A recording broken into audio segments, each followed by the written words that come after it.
ডালের বড়া খেতে ইচ্ছে করলো, অল্প কটা ডাল ছিল বাসায়, তো এগুলো দিয়েই বেটে নেব পাটায়, আদা বাটা করে। তারপর চালের গুঁড়ি দিয়ে বড়া বানাবো।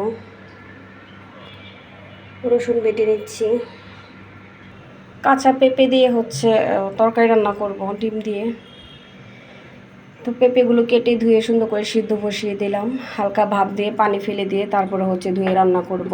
এখানে ডিম সিদ্ধ করে নিলাম, আর চিংড়ি মাছ ভুনা করব। এই চিংড়ি মাছ ভুনা, পেঁয়াজ দিয়ে ধনিয়া পাতা দিয়ে। মাছ সাজের চিংড়ি মাছ আর কি এগুলো।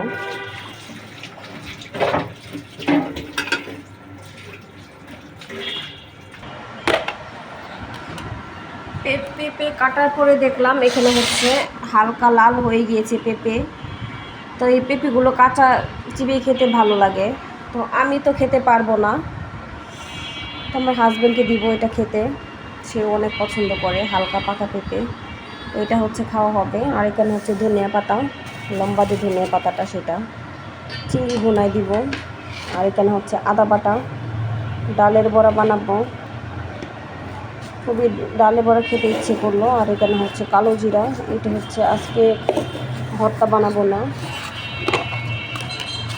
এটা আরেকদিন ভর্তা বানাবো।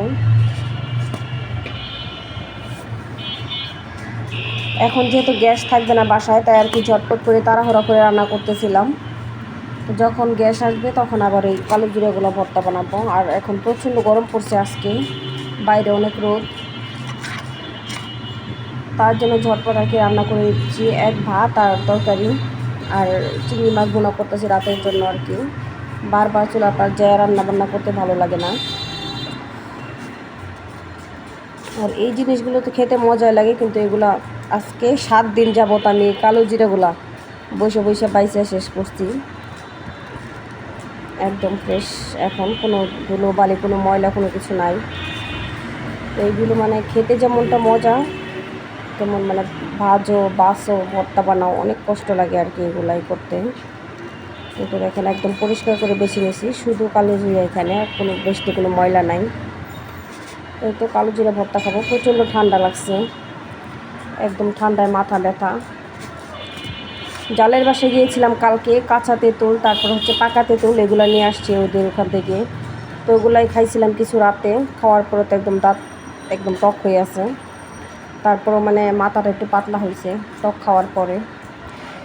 তো এই ছিল আজকে আমার ভিডিও। সবাই ভালো থাকবেন, সুস্থ থাকবেন, আমার জন্য দোয়া করবেন। আর অনেক অনেক ধন্যবাদ আমার পাশে থাকার জন্য। আপনাদের জন্য শুভকামনা রইল। আসসালামু আলাইকুম। ভিডিওটা ভালো লাগলে লাইক